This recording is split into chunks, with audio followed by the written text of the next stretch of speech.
بسم اللہ الرحمن الرحیم۔ السلام علیکم خواتین و حضرات، ویلکم بیک آور چینل۔ آج ہم آپ کو ٹوتھ پیسٹ کے استعمال کرنے کے مردانہ صحت پر جو اثرات مرتب ہوتے ہیں ان کے بارے میں بتائیں گے۔ تو اگر آپ نے ابھی تک ہمارا چینل سبسکرائب نہیں کیا تو ابھی ہمارے چینل کو سبسکرائب کریں تاکہ ہمارے چینل کی ہر نئی ویڈیو آپ تک ڈائریکٹ پہنچتی رہے۔ ویڈیو اچھی لگے تو اسے لائک اور شیئر ضرور کریں۔ ناظرین کرام، ٹوتھ پیسٹ کا استعمال جو ہے ہر کوئی کرتا ہے، لیکن اگر روزمرہ استعمال کی یہ چیز مردوں کو بانجھ بنانے کا سبب بن رہی ہے تو اس سے زیادہ خوفناک انکشاف کیا ہو سکتا ہے؟ Journal of occupational and environmental medicine میں شائع ہونے والے ایک تحقیق میں کچھ ایسے ہی وارننگ جاری کر دی گئی۔ اس تحقیق کے لیے سائنسدانوں نے پولینڈ کے ایک فرٹیلیٹی کلینک سے 325 مردوں کے سپرم اور پیشاب کے نمونے حاصل کیے تھے۔ سپرم کے نمونوں کی کوالٹی چیک کی گئی، جبکہ پیشاب کے نمونوں میں پیرابینز نامی کیمیکل کے ارتکاز کو چیک کیا گیا۔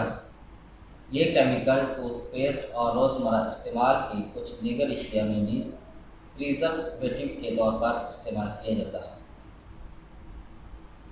تحقیقکاروں نے معلوم کیا کہ جن مردوں کے پیشاب کے نمونوں میں پیرابینز کیمیکل کا ارتکاز زیادہ تھا، ان کے سپرم نہ صرف کمزور تھے بلکہ ان میں مردہ سپرم کی تعداد بھی تشویشناک حد تک زیادہ تھی، اور جن مردوں کے پیشاب کے نمونوں میں بیوٹائل پیرابین کیمیکل پایا گیا، ان کے سپرم کا ڈی این اے بھی متاثر تھا۔ ماہرین کا کہنا ہے کہ پیرابین کیمیکل اینڈوکرائن ہارمونز کے انفیکشن کو متاثر کرتے ہیں، جس کے نتیجے میں مردانہ ہارمون ٹیسٹاسٹیرون متاثر ہوتا ہے۔ یہ ہارمون سپرم کی پیداوار اور افزائش کے لیے ضروری ہوتا ہے، اور اس میں خرابی کا نتیجہ بانجھ پن کی صورت میں بھی سامنے آ سکتا ہے۔ پیرابین کیمیکل ٹوتھ پیسٹ کے علاوہ sunscreen, lotion, face wash, hand soap, shampoo اور کنڈیشنر وغیرہ میں بھی پائے جاتے ہیں۔ ماہرین نے کہا ہے کہ اگر آپ کوئی بھی ایسی پروڈکٹ خریدتے ہیں تو اس کے خریدنے سے پہلے اس کے لیبل پر ضرور ایک نظر ڈالیں۔